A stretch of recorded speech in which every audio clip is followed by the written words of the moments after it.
everyone, and welcome back to the Another Pass at Another Pass podcast, a show where we gaze into the annals of history of this show to a time before I was joined by my co-host, Sam Alisea. Hi! And we look at these old episodes from the show's history in the most navel-gazy of fashions that we possibly can. And today we're navel-gazing at an episode that was about a navel-gazy movie, because today we are talking about the Another Pass episode at Jay and Silent Bob Strike Back. Yeah, this might be maybe one of our most meta episodes. It's an episode about a movie that was about a lot of movies. Yeah, exactly. About making movies. I mean, we avoided going like fully meta by avoiding the clip show episode. But True, yes, this true. So that would have been worse. Yeah, I mean, look, like this was as much an excuse for us to talk about Kevin Smith as it was anything else. So this episode came in the wake of Kevin Smith having a heart attack. And so that was a prompt for us to have this discussion. It's a me and Geoff Moonen episode, so the rapport is really good, and it's a lot of fun. But it's definitely like it's two nerds having a lot of fun about a topic that they're very familiar with. Yeah. And I always love a Geoff episode, so I'm partial to a Geoff episode. Haven't had many Matt yet because he's had one but not yet. But Geoff and Matt, that both of them were editors at one point, so I always get really excited. This is exciting for Sam to hear these voices in episodes. Yeah. Well, it's cool. I mean, we'll talk more about this like later, but this is like as certain point of view is forming as a podcast network in the background, and I believe their show had started at this point, but hadn't formally come under the banner yet. Right. But it is very much about to happen, and so like this is like a snapshot in history. But on that note, I think that the audio quality is pretty good. It's a brisk 49 minutes of an episode. So yeah, I think people who are tuning in for the episode in question, like that's a lot of fun, yeah. And we're certainly invested in it. It is coming before the wave of what was the Jay and Silent Bob movie that came out like a couple of years ago? It was like Jay and Silent Bob Strike Again or something like that, or Jay and Silent Bob Reboot. Was one that came out after that. So like the stage that this movie is set upon has changed since we did this episode. But because people, I think, don't think as much about the more recent Kevin Smith movies anyway, I don't think it really matters for your enjoyment of this particular episode. Yeah, I think so. Yeah. So Sam, do you have any other notes for the people before we actually like get into the episode? I would say that this episode is definitely an episode where there's some very solid pitches made, and like a very concerted effort to make those pitches. Like I think we're seeing the kernel of what the show is like fully going to become once it's like really formatted, because in some of the episodes that we've done so far, it's happened but it hasn't happened, and it's more like collaborative, or doesn't ever happen. It's just talking about the movie. But I think this movie very clearly, like, I feel like you and Geoff get down to business very quickly and then start building like a bigger, better movie with a lot of other references to a lot of movies that were in some way similar. And I found myself nodding along. So I think people are going to enjoy this episode, especially if they were around for this era of film. Yeah, if you're familiar with the Kevin Smith like oeuvre, you'll be down for this conversation. And I think that this, like the conversations that I have with Geoff, especially these early ones, are the most playful, like the most like taking the show concept as a game, and really like reveling in that. Like we had an upcoming guest like ask for like more information about like a coming episode recently, and I was like, oh, I like to think of it as very playful and like, a game kind of component to it. And I realized that that may not actually come through to everyone all the time because we have become more like formal in our structure. But definitely here, like when it's just me and Jeff, and like the we're doing what we do, which is just talk about movies and spitball ideas. That's where this episode really shines. Exactly. So on that note, why don't we get into the episode? Welcome to Certain Point of View's Another Pass podcast. Be sure to subscribe, rate, and review on iTunes. Just go to certainpov.com.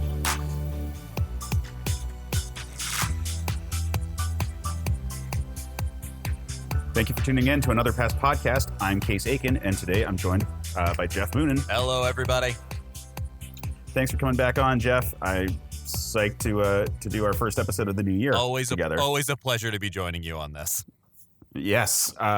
So today we are talking about a movie that is near and dear to both of our hearts and is kind of a nice little sequel to your first episode on the show. Oh, yeah. We're doing Jay and Silent Bob Strike Back. Snooch to the nooch. Snooch to the motherfucking nooch, yeah. Man. So little bit of business for people listening at home. Yes. Kevin Smith recently had a heart attack, and we wanted to do something that was kind of related to his work because he was really important to me when I was young and getting into like nerd culture, and then like more like the actual production side of it. Oh yeah, no, and I mean I was a kid growing up in Jersey at that time, so it was soul food, man. Yeah, so I mean this is a movie that definitely merits discussion. Yes, I would say that's exactly how to put it. Yeah, because I love a lot of it. Damn, it's quotable, but there's some structural things that seem weird even when I was watching it in theaters the first time. Yeah, it reminds me of Anchorman a little bit, where I quote it far more, almost like the quoting merits it to be a better film than it actually was. Yeah. Like I realized watching it, I was like, oh fuck, that's right. That's where I get like, you are the ones who are the ball lickers. Yeah, like all of these things. You're just like, man, this is a gold mine of quotes, but it's not necessarily a. Yeah, I mean, movie. Affleck was the bomb in Phantoms, yo. Oh, yo, absolutely. Yeah, it's quotable, it's fun, it's a nice like little wrap up to his other movies. It's very much a product of its time. Like rewatching this now, 17 years after it came out, it is a different world that it's in. It was a time where Austin Powers reigned supreme, and you can tell in how it does its gags. Yeah. All right, so why don't we talk a little bit more about what we liked before we get into sort of the nitpicky stuff and then kind of repitching it. Yeah. So as I mentioned, it was supposed to be the conclusion of the quote unquote View Askewniverse. Yeah. Pardon me. The sort of like tied together reality of the Kevin Smith movies that started as an accident. That first like came into being with Mallrats. Where they had to retcon something and ended up tying together a story element to a throwaway line in the previous movie in Clerks. Yeah, and so they just went, all right, I guess these are a thing now. Yeah, I mean, between that and, I mean, they had like some character references, but they weren't necessarily super overt. Like, Trisha Jones had the same last name as, I forget the sister that's in... Jones. No, Alyssa's in Chasing Amy, but I forget, there's a different Jones sister in Clerks. Oh, that's right. But Alyssa gets mentioned in Clerks, I think. Yeah, they talk about Alyssa. Yes, it's like, right. oh, you were friends with Alyssa. And then there's like the comic book scene where they actually show the funeral that they cut in the movie. Oh, yeah. And where Alyssa Jones is there. Right. And it totally makes sense that, Kevin Smith would link his universes together. He's a comic book man at heart. Every pun intended on that statement. Yeah, so it was fun to do a movie that was set in this universe, to see a lot of these characters, and because Smith has a roster of people that he uses in all of these movies, it was nice to see a bunch of them in the same movie played by the same actor. The big example here would be Jason Lee. Playing both Brody and Banky. Yeah, no, he got to play. Well, and that was the other fun thing where he got to have the same actor play multiple iterations of characters. I think you'll. Yeah. Yep. I would have loved the Hicks family to be developed a little bit more. The Brian O'Halloran's character in all the movies, with the exception of I don't think they gave the name in Chasing Amy. I'm pretty sure it is a Hicks, but yeah, I don't think they gave him a last name in that one. Yeah, but like every other movie, it's like there's a different Hicks. Yeah, and that would have been great. No, I feel like that, and it's certainly in a movie that had a very well developed sense of the running gag. That would have been that would have been very choice. Yeah, especially like the movie executive or like the MTV executive from from Chasing Amy would have been a great fodder for like a third act cameo. Meanwhile, you could have like thrown it in there like Newsman. I mean, they ended up using Jon Stewart, who God looks young in this movie. I know God, time has passed, man, for everyone. But wow, that was I was like, shit. He looks very like that. It's because it's one where like he looks great for his age currently, but like man, he looked so young when he was young. The Daily Show took its toll. It really did. Oh yeah, but that is what it is. Now I think that would have been a really great thing, especially with the Blunt Man and Chronic production crew filming and everything like that. You already had Banky there. It would have been so funny to have that guy back, whether in a high functioning role or in like being one of the PAs, having fallen so low. It would have been really nice. Yeah, I was seeing it as like a producer. Like yeah, true. So like Holden passed on, but Banky goes back to it, and then they get like the movie rolling. Yep. So that would have been cool. I mean, the movie is very meta. So in addition to the concept of the world that he had been building and sort of tying those characters together, I really like how there's clearly this element of like my experience of the last 10 years at that point had been just making movies, and I'm going to tell a movie that's about making movies. Right.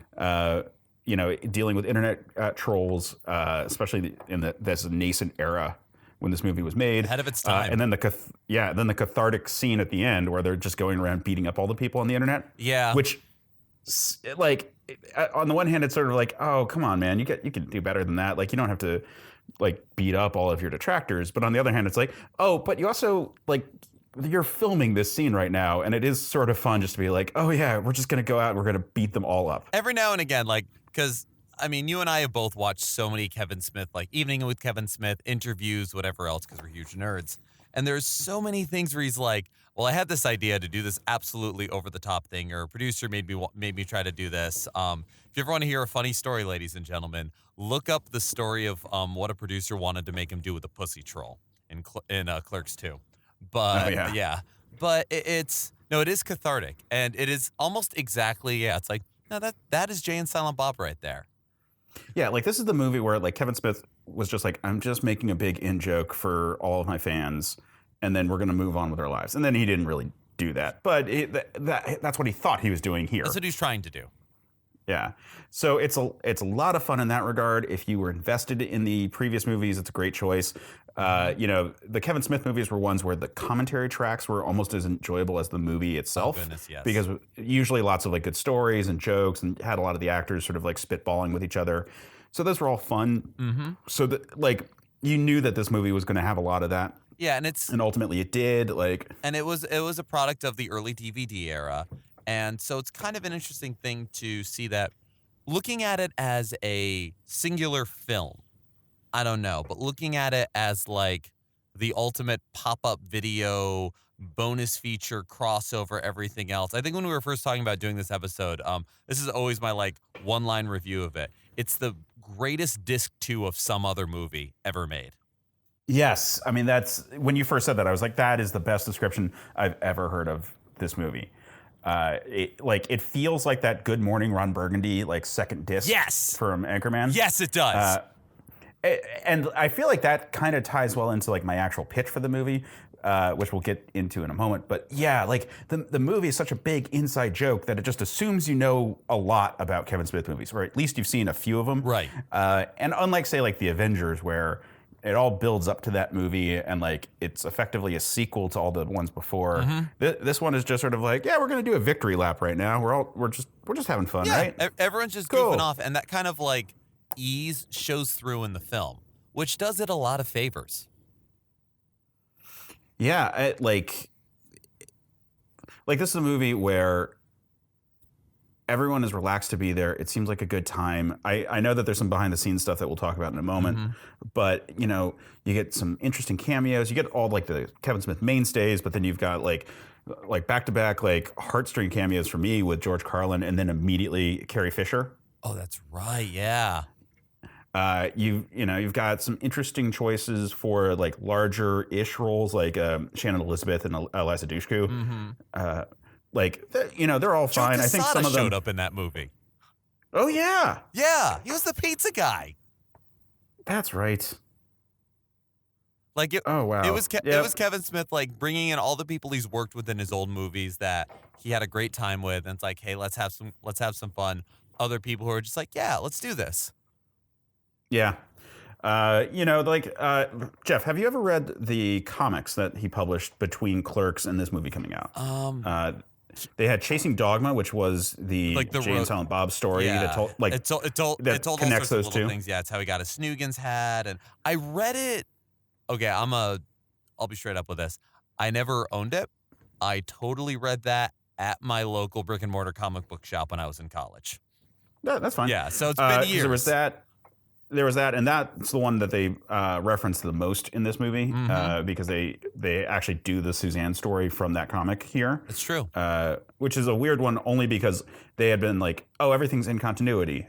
Oh, hey, this happens twice. And they kind of make a joke that they steal monkeys all the time, but like it's weird that it's the same one. What a strange coincidence. I love it. Yeah.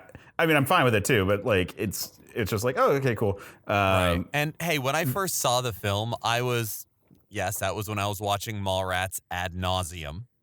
And so to see him like the orangutan Suzanne, I don't remember what noise I made in the theater, but I made some kind of noise because right.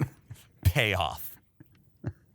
Then he also did a Clerks comic book series, which was fun. That actually cemented the Brody Bruce and Randall Graves cousin. Yeah, the relationship there thing, which makes perfect sense.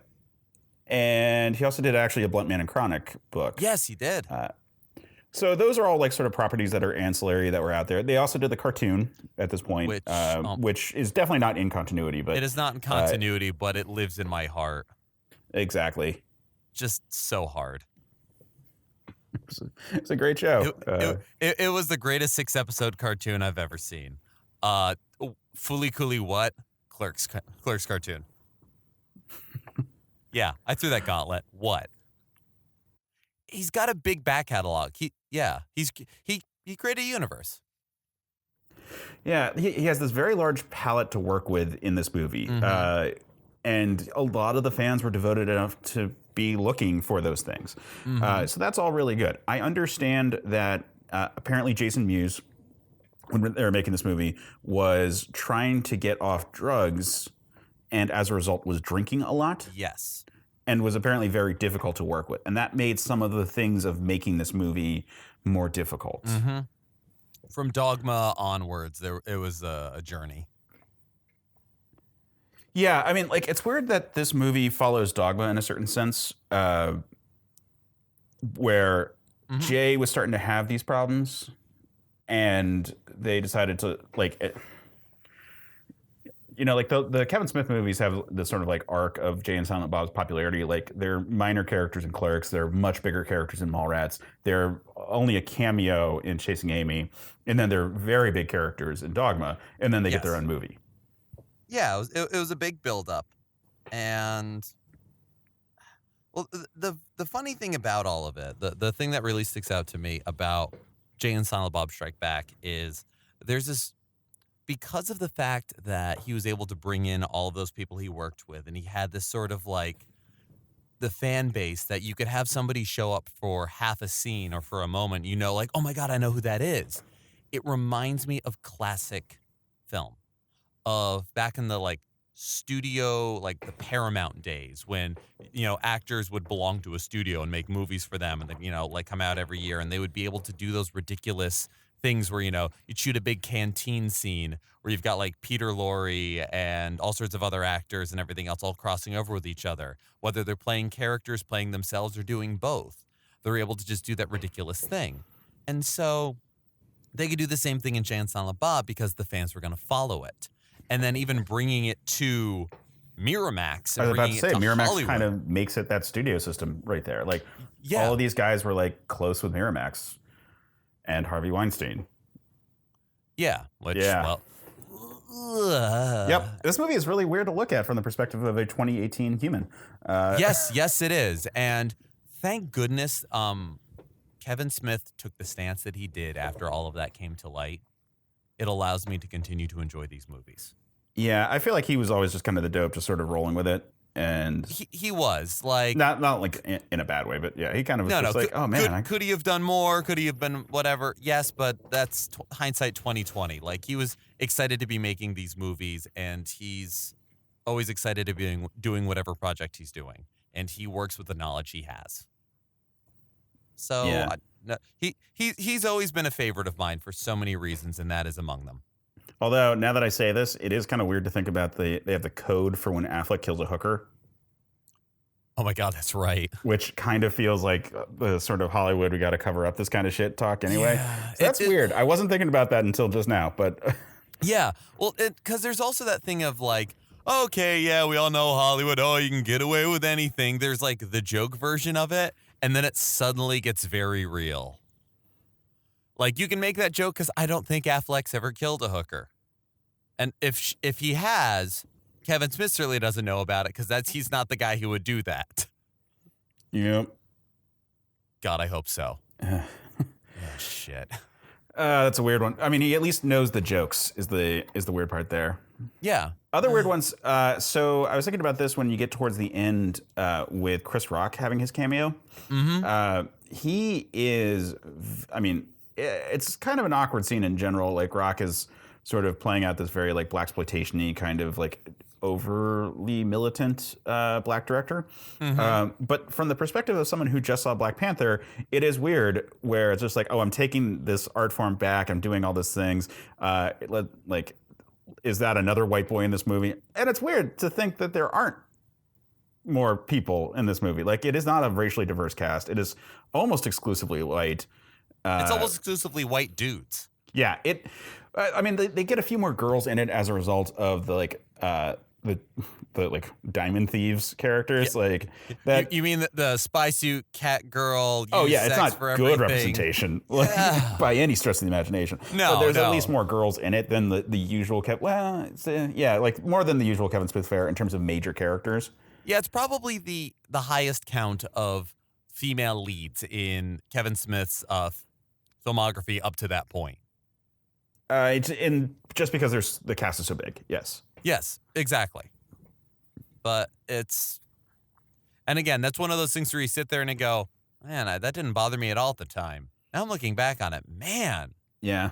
Wow, this is endemic. Yeah, I was also thinking about how at this time it seemed like, oh yeah, like we're gonna have animal rights terrorists, and that's gonna be like a plausible thing, which also happens then in 28 Days Later, and I can't help but wonder, like, oh, is that one probably a bigger thing in California than it is in the rest of the country, and two, this movie came out before 9/11, so yeah, that's the other thing. It's a lot of oh man, it was easier to laugh at those things then. And it's also nowadays, because it's harder to laugh at those things, it's easy to see how very flimsy it was. Yeah. And I feel like, honestly, that plot was the weakest part of the film. Yeah. I mean, the movie is light on plot in general, and that, I think, prevents it from flowing as well as it could have. Yes. And because it's so random, that also, I think, is a kind of an issue. Do you want to... Let me start with a pitch. Yeah, please.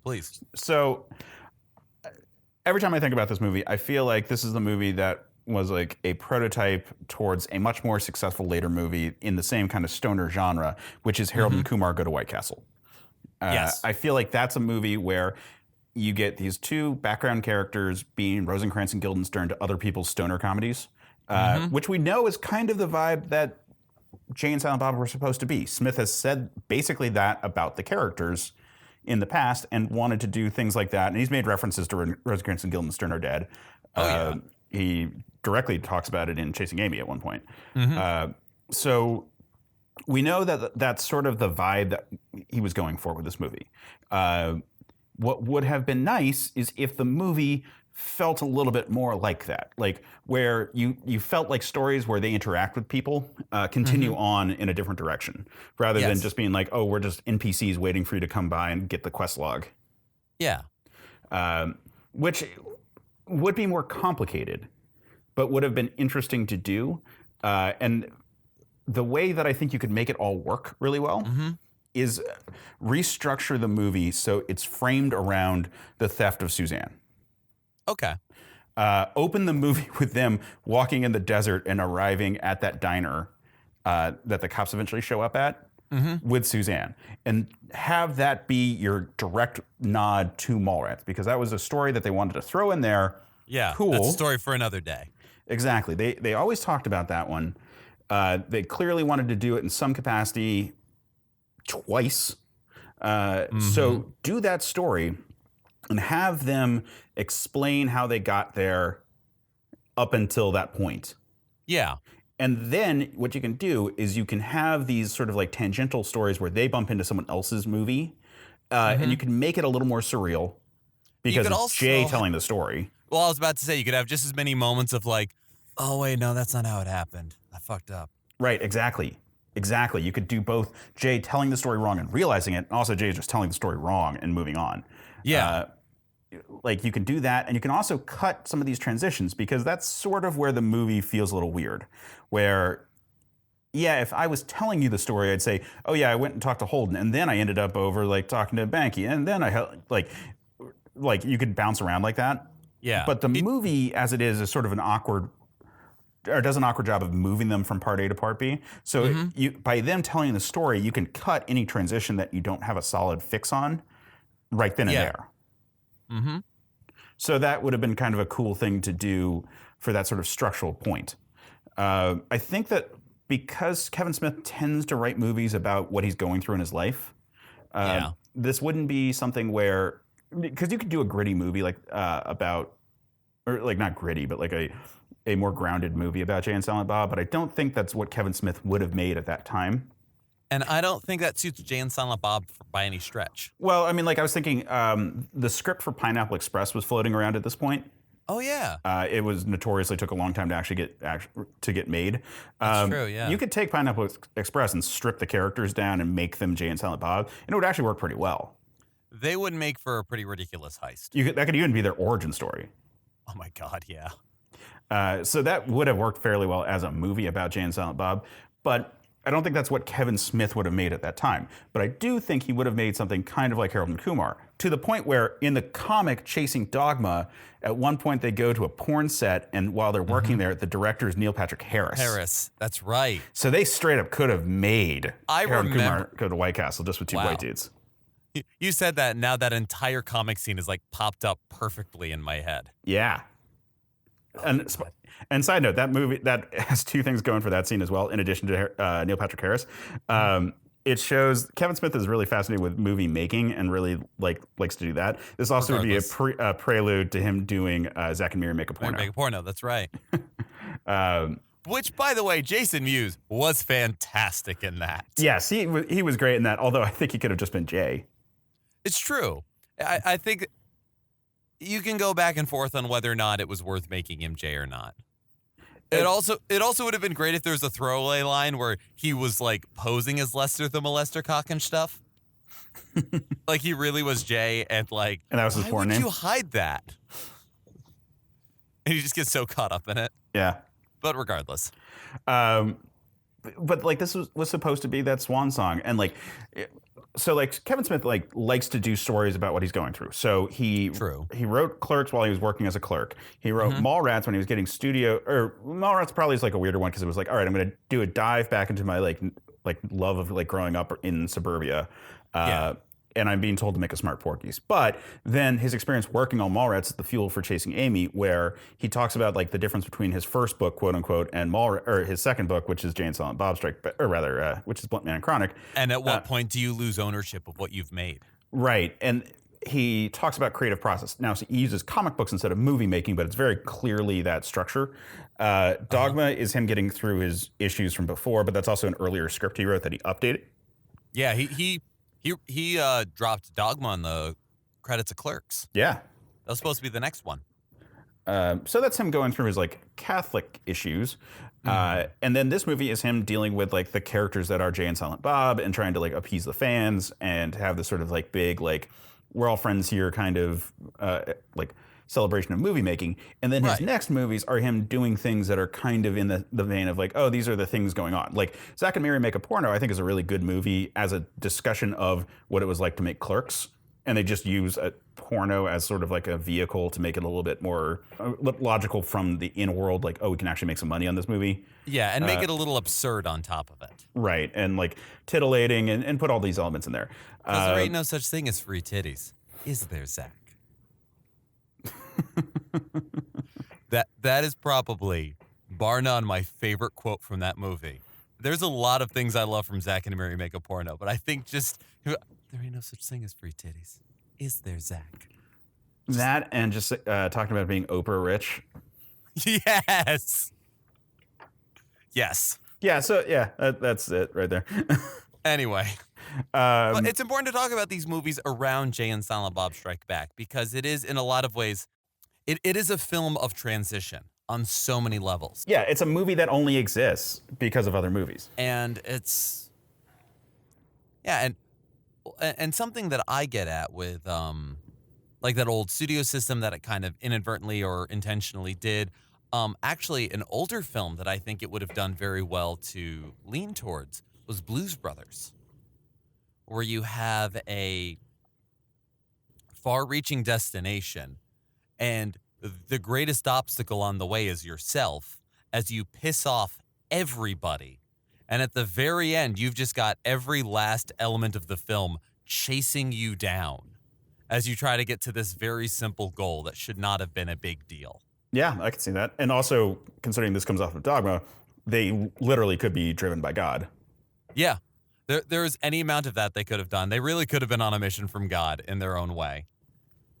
And now I feel like hearing you say like the idea of like starting at the diner and doing How We Got Here with Jay screwing it up is, I hadn't considered that. And I think that's a fantastic tack to take. My brain was thinking like, you really just need to kind of clean up what happens along the way because that sort of like setting up what we're chasing and getting there, you almost need to be like just throwing out hooks to drag along the whole way. And they tried to have B plots when it really just should have been a pileup, which seems clumsier, but I feel like would have served the film better. I don't know. Yeah, like I said, I think it gives you the opportunity to just fast forward awkward transitions. You just be like, oh yeah, well then this happened, or like, wait, why'd you go there? We were hungry. Like you could just have the scene happen and then roll with it. Well, you also could have, and with mine, you could make certain plots smaller and have them all show up on top of each other and have something that almost reminds me of the big fight in Blazing Saddles. I don't know if they'd have the budget for that, or they could have done it all on the Blunt Man and Chronic set and just have more elements come in and everybody reacting to it, and it all just piles up. There's already kind of that going on, so yeah, like just make it bigger, like make it weirder. Just make it bigger. Yeah, they already had it. Keep going with it. And then you could have Mark Hamill dealing with this shit. And I know. Listen, time has been very kind to my opinion of Mark Hamill. It was always glowing. It's only gotten better. Give more shit to Mark Hamill, people. Yeah. Like, just yes. So, that's my thought. I mean, that's sort of my strong one because, like, this is a movie that was made before Kevin Smith got into weed. So, doubling down on actual weed jokes wasn't going to happen. That wasn't his world. He couldn't have made Pineapple Express, even if the characters could have very easily been inserted into that world. Right. He could not have made like a true stoner comedy. All he can do at this point in terms of what he's writing is he knows how to write things that are absurdist and referential to his like upbringing. Yeah, he's got a great sense of continuity and he's got a great eye for the absurd. He is very good. He has always been very good at screwball. And I don't think that is an insult or belittling in the least because that is hard to do. It's very difficult to get like stupid cartoonish elements to pile up on top of each other and even living amongst a more serious plot line to be like, yeah, all right, that was funny. Like, even from the days of Jay and Silent Bob trying to take down LaFours in Mallrats. And even the sheer absurdity, just Silent Bob himself is a sheerly absurd character. And they drove it up against the wall in Strike Back because you make them a main character, and it's less forgivable that he doesn't always say shit. I was just about to bring up the Kevin Smith not talking part. Perfect. The scene where he's trying to point out that there was a sign on the back of the like Hollywood critter. Yeah, the sign on the back of the car. Yeah. That is the most awkward scene. And I get that he's trying to make a joke of the whole thing, but like Silent Bob isn't a character who just doesn't talk for like a vow or something like that. He just has better ways to express it. And he and Jay don't need to communicate. Jay is this loud guy that Silent Bob doesn't feel he needs to like compete against with to get a word in. But he can just shrug along. He has never come off as someone who's like, oh, it's a big deal that I'm saying something. Other people should take it as a big deal that he's saying something. Like, so him having to like go through hurdles and like make like hand gestures and stuff, like it makes sense where he just like taps Jay and points at a thing, because that's like his kind of character. But it is very weird for him to come out the way he does in that scene, in terms of like the speech pattern, because it's just not a natural thing. And like I don't think he thinks of himself as being silent. Yeah, he's just a very taciturn guy. So I mean, like if the movie kind of changed to like for one thing, that scene could have been part of Jay telling the story. Yeah, like, and he just wouldn't spit it out. Yeah, and then that works a little bit better because that's how Jay sees him, but it's not how like Silent Bob sees himself or how he actually is. Like adding this movie to be the like through the lens of Jay allows for some of these like crazy things. Yeah, and I think with the least amount of edits and least amount of additional this and that, I like your way. It is it ties it all together. If it's a little odd and a little screwball, it's all in Jay's eyes. If it's, no, you're right. I feel like, now that you say it, like the whole the Critters of Hollywood scene is kind of the biggest symptom or biggest visible zit of what is wrong with the movie. Because there is a lot right with it, and there's a lot good about it. But those like awkward stages, those awkward bits is, trying to drag the formula out a little bit when that's not what the formula is. It's not the reason for it, it's simply the trappings. Silent Bob doesn't say a lot because Jay does all the talking. It's not, you're right. Silent Bob doesn't, not talk because like there's any big origin story as to like if he speaks horrible things happen or anything else. He's just like, he's a very laid back dude. Doesn't need to talk. Yeah, Jay's already said everything that needs to be said right now. Yeah, when he's got something important to say, he says it. It's not like in Chasing Amy when he gave that whole story about Amy that it was like, I mean, Jay makes that joke like, oh yeah, he likes to make it seem like a big deal when he says anything. Shut the fuck up kind of thing. Then he like tells his story. Like he's opened his mouth, the conversation has begun. And there's nothing big about that. They don't make it a big deal later on in Jay and Silent Bob Strike Back when he quotes legal precedent about profit sharing on film rights and likeness rights. Right, and by that point, that absurd scene would be like us actually with them in character right there. Right. Whereas like up until that point, it's all been Jay. Exactly. I agree. And it's one of those things where it's not even necessarily absurd that, oh my God, Silent Bob is talking. It's like, wait, all of that's correct. Why does he know this much about this shit? And so there's already an absurdity on top of it. And you don't need to jump through hoops. You didn't need to like, hold a knife to his throat to get him to say something. It just was. Yeah. It's just Bob, And you could even have like scenes that actually are told by Bob, like that are like kind of more straight-laced ones, but you never actually show him start to talk. It's just like, okay, wait, that's Jay's version of the story. Bob, what actually happened? And he like just puts his hand forward and he's about to say something, and then we cut to the scene. Oh yeah, and they've done that gag in the Clerks cartoon, and I always felt that was good, or something like it. Yeah. And no, that absolutely would be another version of like, he's got his own story to tell and it's very mundane and it's very straightforward. And no, he sees it all. He kind of is a very classical character. The two of them very much are fools in the Shakespearean sense. They speak truth to power. Jay, through all of his hubbub, all of his posturing, all of his internalized homophobia, all of his everything else, a lot of times he has a lot of truth to say. He sees it, but he speaks it in a very acerbic way. And Bob sees it all too. And when he has something to say, he says it very plainly or very pointedly. All of his lines in any of the other films they get right to the point.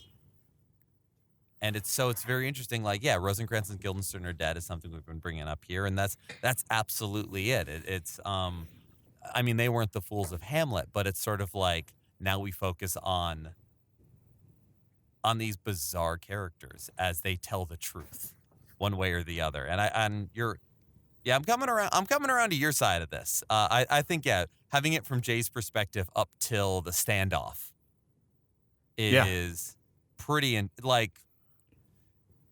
because still, between the two of them, you're not entirely sure if it's true. And that's fun. Yeah, like the other thing there, and this might be a little bit beyond what Kevin Smith actually can do as a director, because he's very famously not like a shooting director. You could have some fun with different styles of camera work when it's Jay telling the story, when it's Bob telling the story, and when it's the real world. Yeah.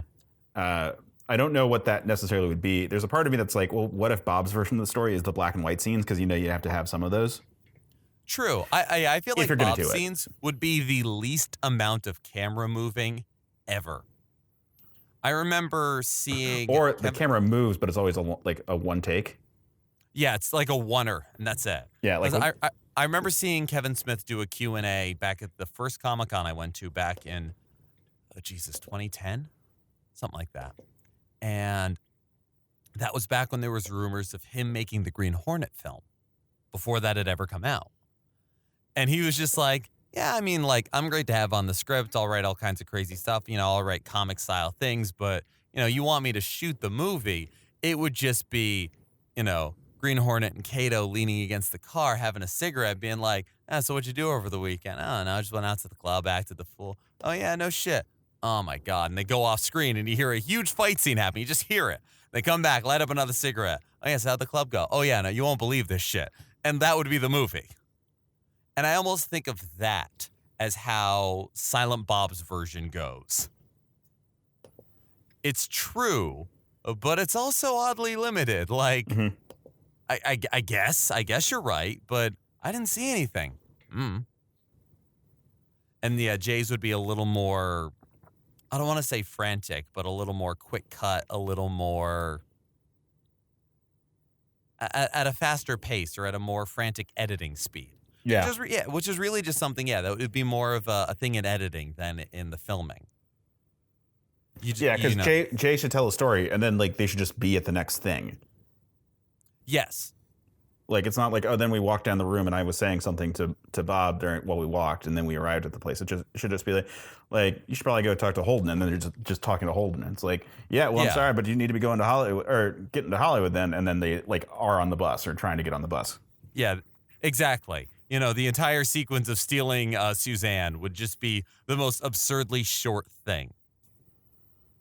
Like, how did that happen? What were there defenses? I don't know. There were some cages. We got a monkey. I don't know.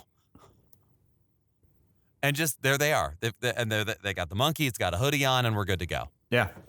You don't need explanations.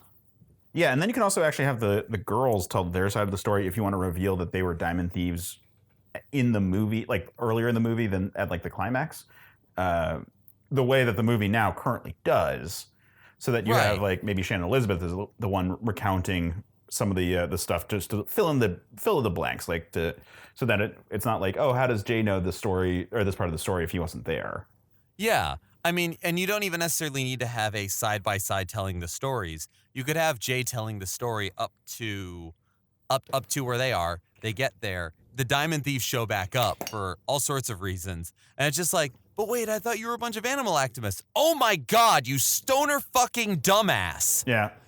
And like, just like a 5-minute breakdown of what they've been doing. And then like, you know, they're fucking with the cages and they're dealing with all the lasers. And, you know, you just have this like super quick, like, oh my, this was the missing piece.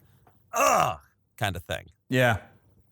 Like, it'd be funny if, like, Bob tried to tell the story and he did, like, point out some things. It's like, it was really weird that they were going to go, like, break into this space, and I saw them get cat suits out. It's like, Silent Bob, you don't know what the fuck you're talking about. Yeah. It's like, why the fuck did they have that? We didn't see those. And, like, they've been sitting on top of the crate with them the entire time in the back of the van. Right. And you just didn't notice it. It would have been a very... Yeah, almost like a kind of whodunit sort of thing where it's... Oh my God, I am totally blanking on this film term. It's the samurai movie. Rashomon? Rashomon, thank you. Yeah. I didn't want to say Rochambeau, but I'm like, it's Rashomon. Like, it would be an absolute, like, Rashomon thing. Where it's Jay's version, it's Bob's version, it's the truth. And then you shoot it in different ways each time so that you can kind of give a visual tell to people. And because I mean... Yeah, because the plot itself is very light. It's very simple. And as far as bouncing back and forth, you only need to bounce back and forth for maybe 15 minutes of the movie, which you could then like edit down and break down, into like 5-minute, 6-minute chunks in that very big Ocean's 11 style, how did we pull it off kind of way. Mm-hmm. Except it was pulled off completely out of the purview of the main characters. And they still managed to succeed. Yeah, I feel like this would be a stronger story there. Like, have a framing device to kind of just tie the sort of the sketchy kind of ways that it's written. Like, you know, it's very much like Kevin Smith wanted to do, like, oh, I'm gonna have some fun with like checking in with Holden McNeil. And yeah, he threw a lot against the wall, and as a fan, I was happy to see all those people. Absolutely. Yeah, I just think like a slightly different framing device and a little bit of editing would really clean this up. Yeah. Again, it wouldn't make it one of the great cinematic greats, but it would make it a little more clever, a little more fun. It would tighten it up. Because it doesn't need to be a big movie, but it does need to be a little tighter. Yeah, and I think that's sort of where we're at. Like, you know, there's some stuff to be said about humor that did not age that well. There's a lot of gay jokes in this movie. There's tons of those. There's some race stuff, but there's some just generally misogynistic ones. But you're not going to fix that at the time. Yeah. Well, and I was saying like it was out in the time of Austin Powers, where it was that sort of like a joke happens, but we're just going to draw it out. Maybe explain it for a minute. Then we're going to keep going. The music stopped. And maybe we should have cut a minute ago, but we're just going to go for a minute. Uh-huh. Okay, all right. And then move on to the next scene. Yeah, and comedies have gotten tighter since then. Very much so. Movies in general have like taken to more rapid fire editing.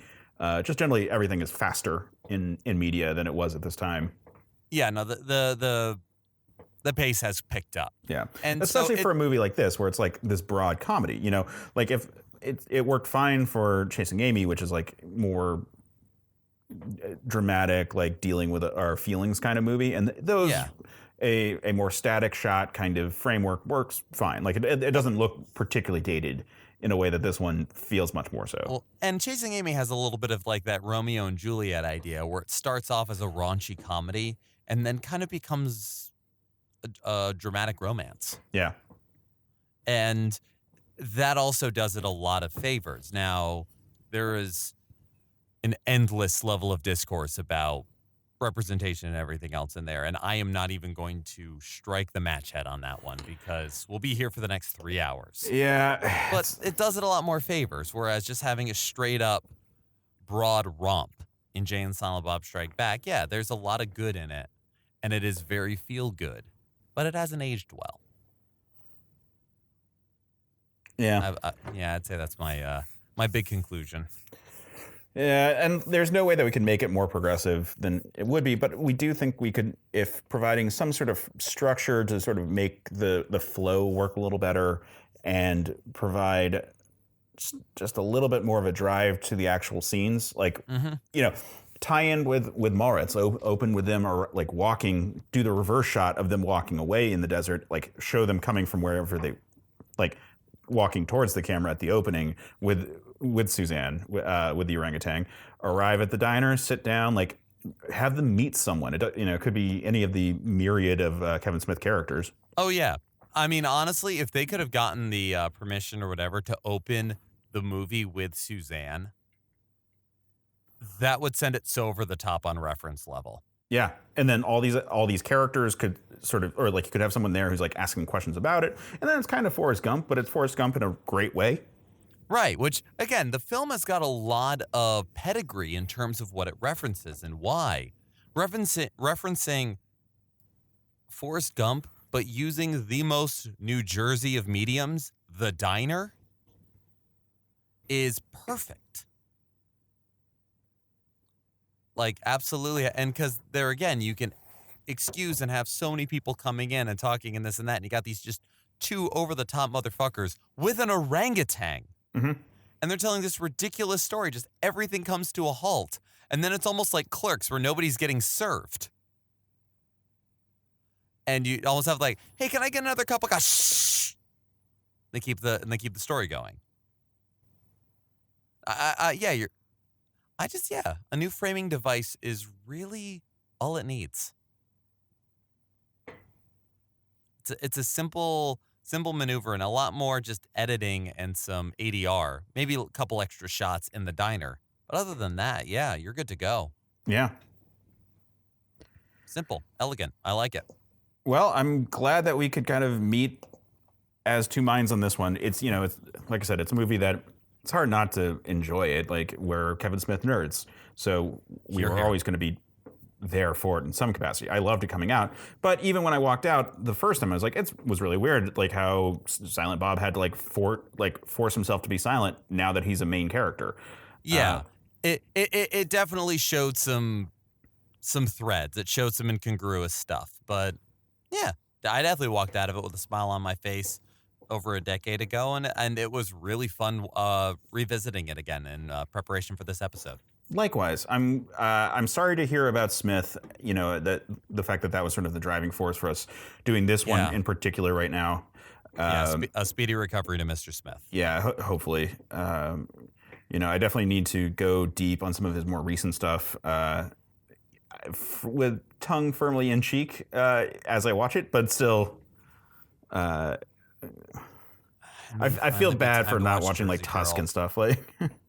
Yeah. I know. I don't know. Hey, you know what? I'll sit down and I'll read my my trade of Green Arrow Quiver. That, you know what? That still holds up. That was it's a little bit of product of its time, but it's still some fun stuff. Yeah. Well, Geoff, thanks for coming on. Thank you for having me. It's always great having you here. Likewise. Next time we're going to be talking about Highlander 2: The Quickening. But until then, you can check out other shows from Certain POV at certainpov.com. We've got both the new show and also Scruffy Nerf Herders, our D&D or like our D20 Star Wars RPG game. Geoff, you've got your own series. Yeah, I've got Fun and Games podcast with Matt Storm, where we talk about video game culture, a little bit of the history, a little bit of the future. It's not so much reviewing games as talking about. I mean, you got your movie buffs, your bookworms, and your gamers, and it's talking about a little bit of where the hobby's been and where it's going. Well, everyone should be checking out all of those shows, especially Fun and Games. It's a great show. Every time a new episode comes out, I immediately listen to it and just enjoy the conversation about gaming. That warms my heart. But like I said, everyone should go do that. And until then, stay scruffy, my Nerf herders. Thanks for listening to Certain Point of View's Another Pass podcast. Don't miss an episode. Just subscribe and review the show on iTunes. Just go to certainpov.com.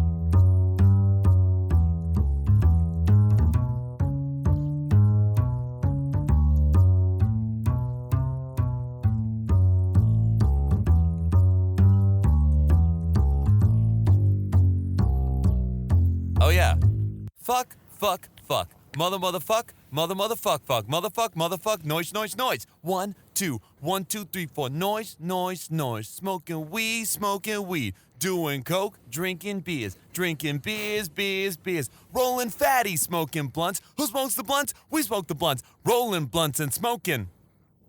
Hey, man, can I get a nickel bag? $15, little man. Put that shit in my hand. If that money doesn't show, then you owe me, oh. My jungle love. Yo. I think I wanna know ya.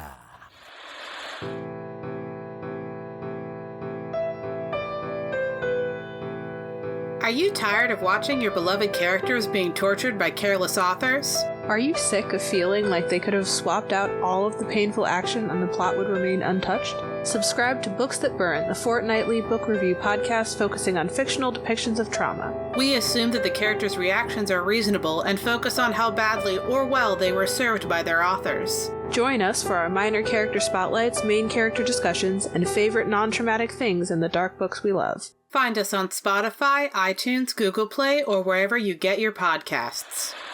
And we're back.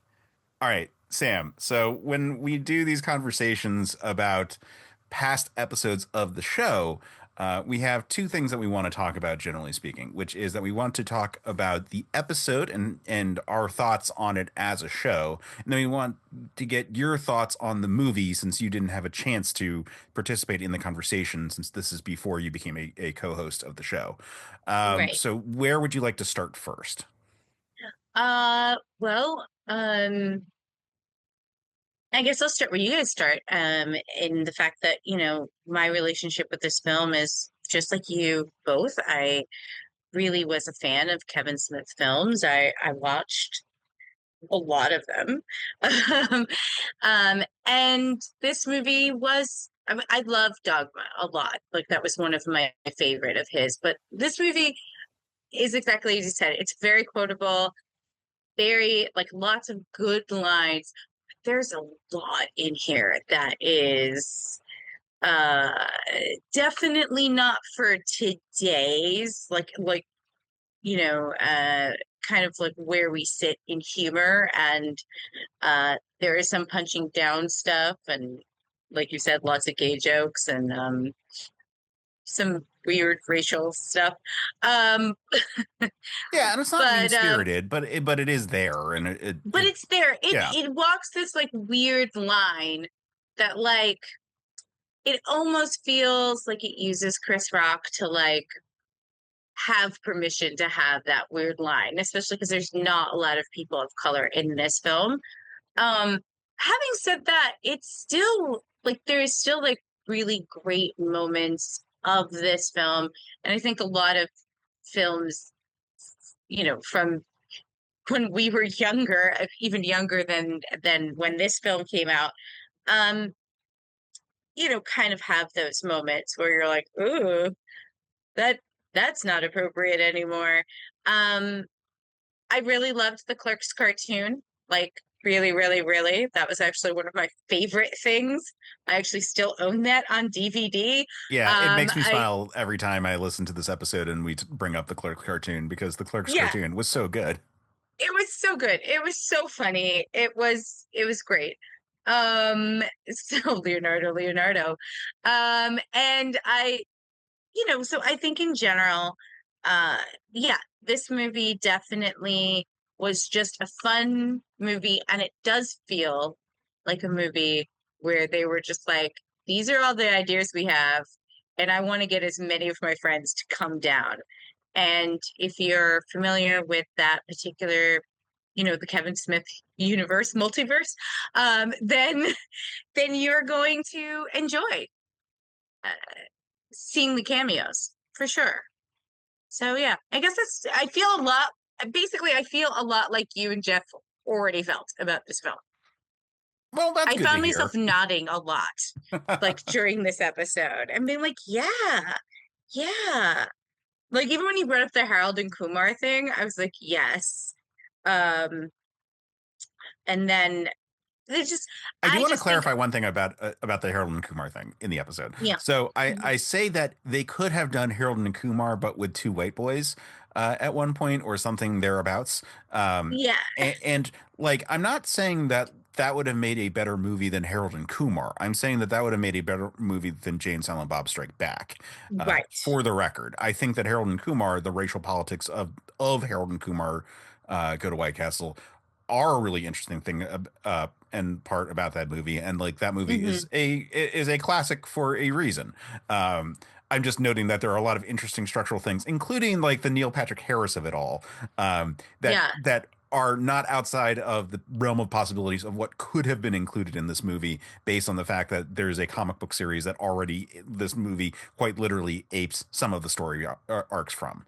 I also really love Jeff's like Blues Brother thing where they like just walk around messing everything up and then people come for a bigger, crazy, more chaotic end of everyone blaming Jay and Silent Bob would have been a fun movie too, Oh because yeah, I think that would have been great, actually. I think that would have been um I mean because Kevin Smith is very good at like, you know, the setup and the punchline, and the two of them like together on screen are very good at physical comedy. So I think that would have been great. Like kind of like almost like a Hanna-Barbera cartoon where like it's all the characters.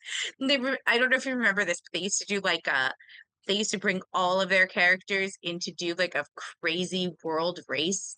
yeah, like I the Wacky barely Races or Laugh yeah, Olympics. Yeah, exactly. And it would be like all of the characters, every single one. Yogi Bear would be there and Rocky and Bullwinkle. And like they don't usually interact, but they're all there. And that would have been great yeah, if or like like Jay Blue if, Falcon and Dynamite are competing right, against like the exactly. Scooby Doo and yeah, Exactly. So if this movie had been more of that, where it's just like yes, chaos, but like, you know, it does have like that early 2000s, you know, misogyny, like Maxim cover with the, you know, when it comes, just what I mean is like Maxim magazine style of looking at women with the yeah. jewel heist, which like I was like, all right, whatever. Does Um, the fact that one of the women is his wife make it less bad for you?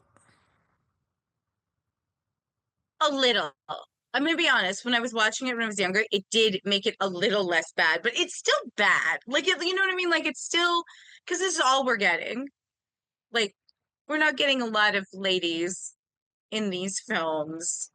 Um, but it does make it a little less bad, I think. Yeah, no, it's true. And I was thinking about that because in the episode I make the argument that like, well, there are more female characters in this movie than most of his other movies by virtue of the cast being so large, which is true.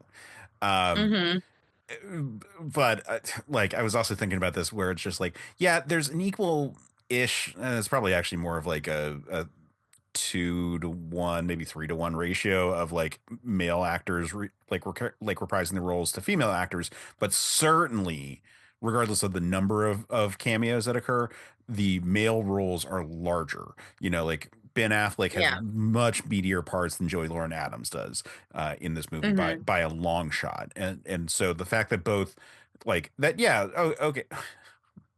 I mean, in addition to the fact that we get Ben Affleck as Ben Affleck, but like Holden is a much bigger part than Alyssa Jones in this movie, Yeah. which is a shame. You know, like the movie is still expressive of all of the areas that like Kevin Smith has like limitations as a filmmaker. You know, and like to a certain degree, this movie is not the one that was going to be, you know, transformative of that. This was the like, hey, look at all the movies we've done so far. Let's revel in that and not, you know, rock the boat in any real way. Um, so I don't know. Yeah. No, I guess what I'm saying is I like I didn't love this movie when it first came out. Like I like this movie. I've always liked this movie, but it's mm-hmm. never been my favorite Kevin Smith movie. And so like there's a lot of like nitpicks that I've had ever since the beginning for this movie. Yeah, no, and I think those are all valid because I think this is one of those movies that I went into the theater really, really wanting to like it and walked out just kind of liking it. Right. You know? And it was fine. And there were definitely things that you could say, or that you could quote, and that were funny and like good setups and like, payoffs. But for the most part, it was a very disjuncted film kind of, you know, they're just weird transitions in some places. It's not, it's still a decent film. It's just, Yeah,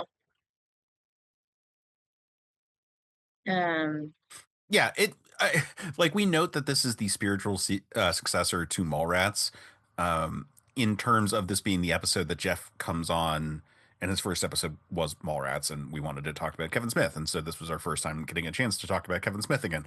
Um, but I think it really is like it's that same level of uh chaotic, it's the smart Porky's argument for Mallrats. Like it's very slapsticky, in a way mhm. that not all of his other movies have been.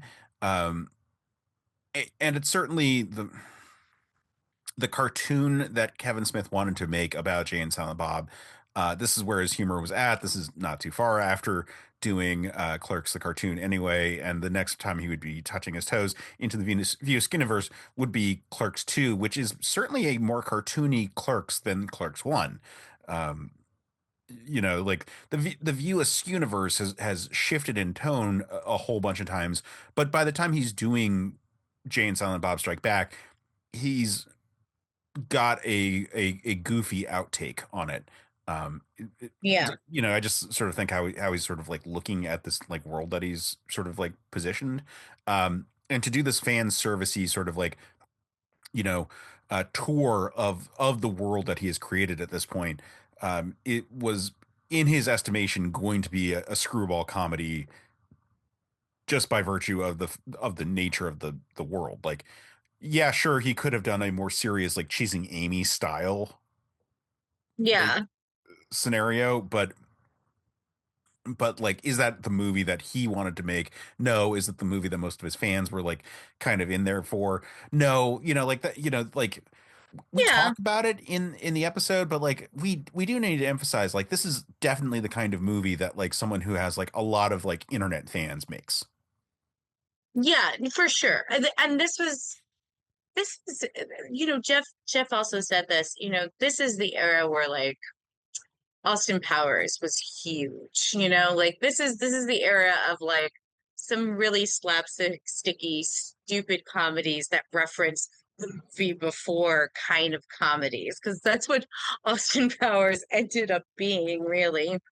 Um, so that's the movie that he's making. I was actually thinking while I was listening to this episode, when the two of you proposed reframing the film as a flashback story narrated by Jay. I was thinking about how now on TikTok they have those like things where there's like, because it's based on a film anyway, but it's like, I bet you're wondering how I got here Yes. and how you Yeah. could have started with the chaos. Like, if only that trend had been a thing, like you start with the chaos at the end. I bet you're wondering how he got here. And it's like a freeze frame of Jay and Silent Bob like running from people. He's like, well, let's start from the beginning. And you go and they're just standing like in a parking lot somewhere, and Jay's like telling you this story. And that would have been great. Like, I just wish that was a device back then, because I mean, it that would have was a worked device so back then. It well. just wasn't necessarily as like popular Yeah. there. But But that you would know have what? You worked know where that so well device for is really this. popular? Comic books, which like Kevin Smith is a huge fan of. So that not outside of the realm Yeah. of possibility. Opening in media res and then like flashing back is like certainly a thing that he is familiar with as a concept. Yeah.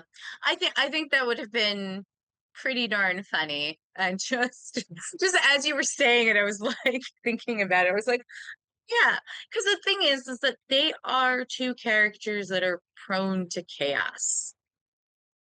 And it would have been great. It would have been great.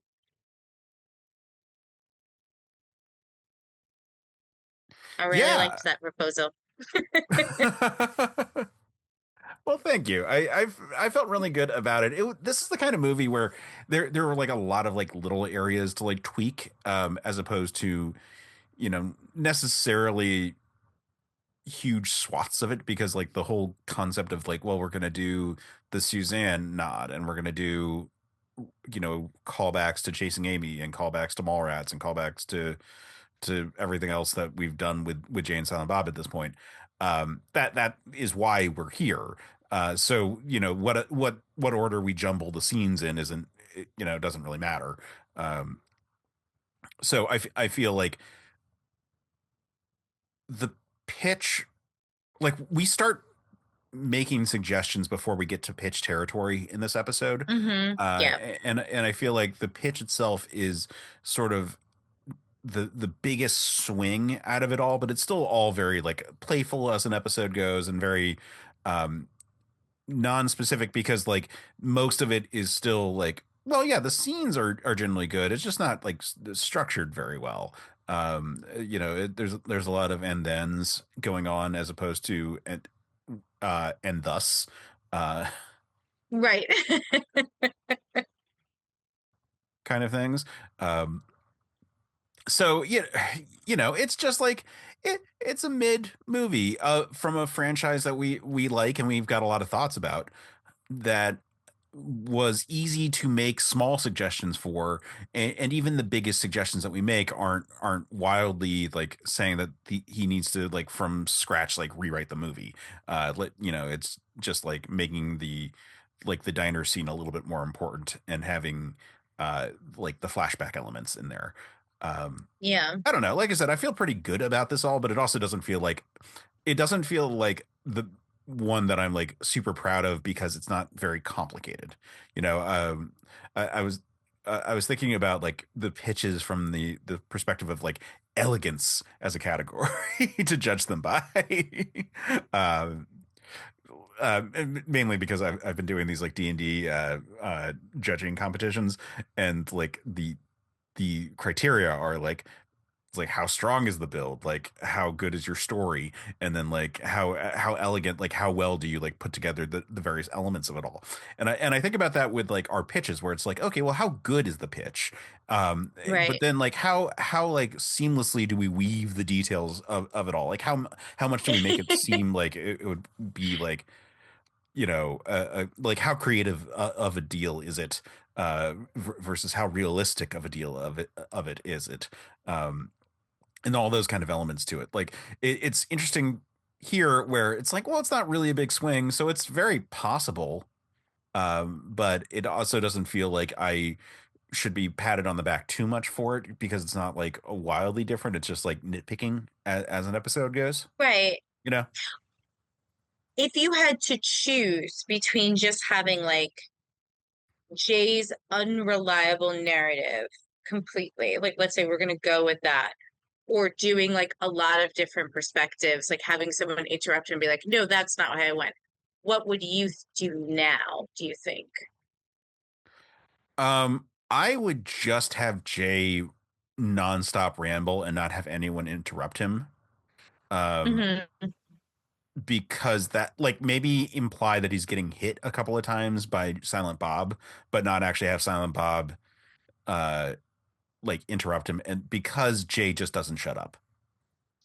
Right. Fair enough. Fair enough. Yeah. Like, and that would be the nature of his kind of story. That I think there's also a recent Jay. Rick and Morty that does a really good job of doing the kind of scene that I would like to see Jay do, where Oh yeah. they like it's like a heist kind of scene, and so they talk about the planning of it, and so they're talking out the planning of it while we see the scene actually happen and not go right. And so the whole joke is how complicated the planning was, and how like totally like misfired it was. And it would be really fun to have just Jay like just have like no connection with reality, describing his like sequence of events, and like being like, like just talking. It's like, and then these three girls were macking on me because like my dick is that big. Yeah. And honestly, like that makes sense. I think ultimately it's just a much more fun movie with Jay driving the car because he is the character of chaos. Like, Yeah, and I think this so movie could use a little bit more ADHD, frankly. yeah, Like it has too many scenes where they travel to point A and then says, "Well, you should go to point B," and then they go to point B. And it'd yeah, be fun every now and then to zigzag a little bit to like point C before we get to point B a couple of times, or just to not really spend as much time with the traveling to the locations. Like there's like an establishing shot for every place they go and like a walk up to it, and like it's just a very slow version of the storytelling that could have been done much yeah. faster. Like I said, if they're telling the story, they could be like, and then we were at Holden's place, and they just are at Holden's place. Right, exactly. Which would have been better, I think. I just trying to think of all the other things you said.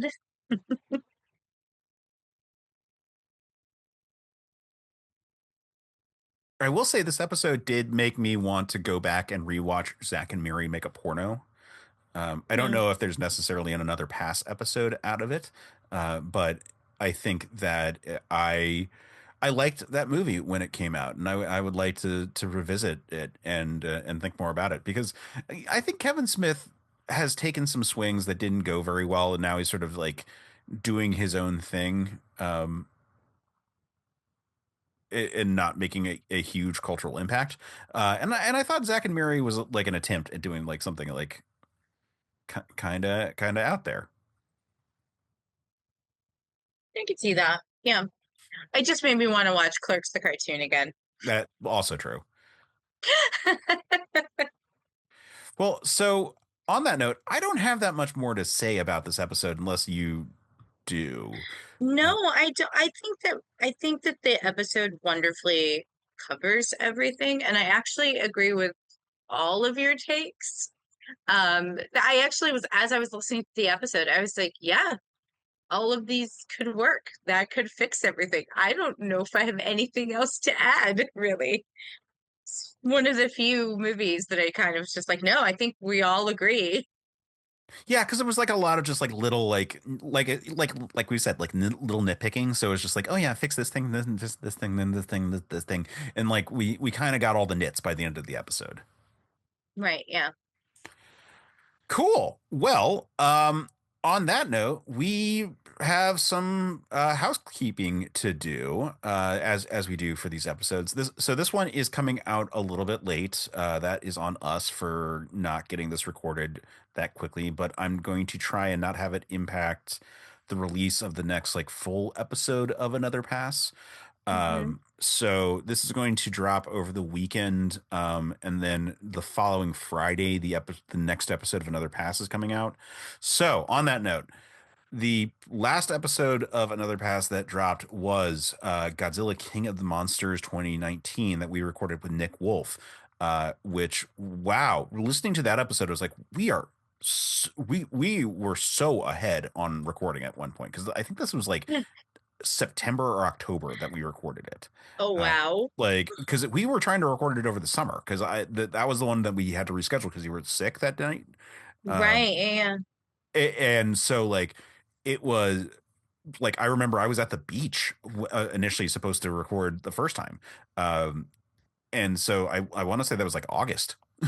Like so That's or like crazy. July. Um, so man, it's like it shows like podcast time is so weird. But great episode. Nick was a great guest, is very knowledgeable about kaiju movies. Meanwhile, the next episode of Another Pass that is coming out is on Troy. Oh, yeah, Troy. Yeah, which I have listened to the edit of. It's a really solid episode. So that's really dope. Meanwhile, we talk about the episodes that we're doing here on the bonus show. And so the last episode that we did before this was on Captain America, the First Avenger. And the next episode coming up about on App is a look back at the League of Extraordinary Gentlemen. Oh, fun. It is going to be fun. So it is with It my will be friend fun. Ben Goldsmith. At the time, it was the longest episode of Another Pass to ever come out. Let me see how long it actually is, since it is definitely not like up to that snuff anymore.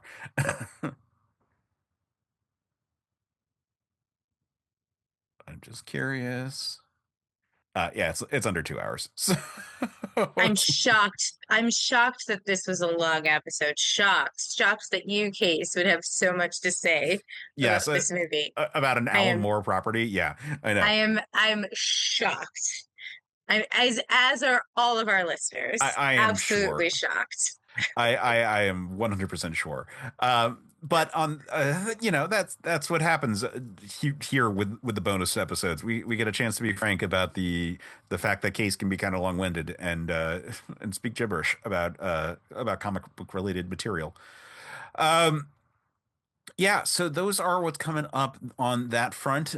We should thank our patrons because our Patreon is actually running now, and that's really cool. Um, Thank you. yeah, it's very exciting. So we've got a few people who are at the executive producer level that I'm going to thank, and that's Micah McCaw, Carter Hallett, Sean Muir, Lee Greger, Memento Young, Logan Crowley, Joe Mastropiero, Casey Aiken, Nancy Aiken, Adam Samter, and Keith Lettinen. And so those are the wonderful people who have joined at the executive producer level. But the Patreon is new, and we're happy to have people come on. I'm trying to provide bonus content for it.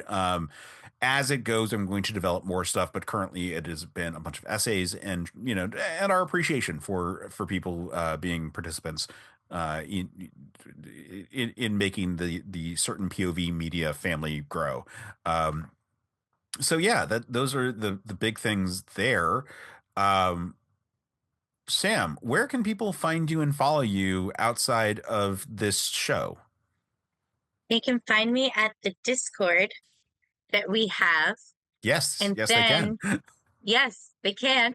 And other than that, I am nowhere to be seen because I don't need anyone ruining my time watching Clerks the animated series. But if you have any complaints about anything I said during this conversation or any other conversation, you can find Case at Well, you can find me on the Discord, which of course you can find at the website for certain POV, certainpov.com, where there's a link there. There's links in our show notes. You can find our Discord pretty easily. You can also find me at the Bluesky, at caseaiken.bsky.social, or whatever the following part is. But at Case Aiken. You can find me on Instagram, where I'm holding on to my AIM screen name from high school for dear life. So that's Quetzalcoatl 5. But all of those are good places to find me.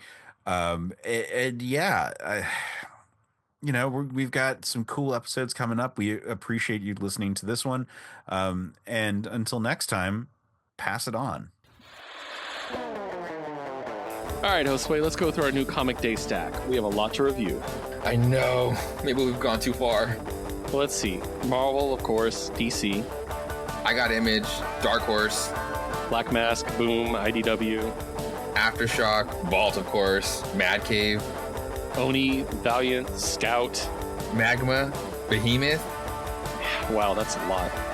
Well, all we need now is a name for our show. We need a name for a show about reviewing comic books every week. Something clever, but not too clever. Like a pun? It's kind of cheesy.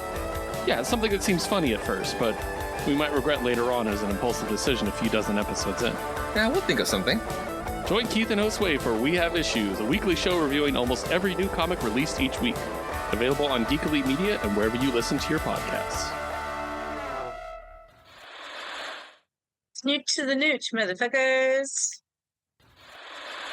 CPOV. CertainPOV.com.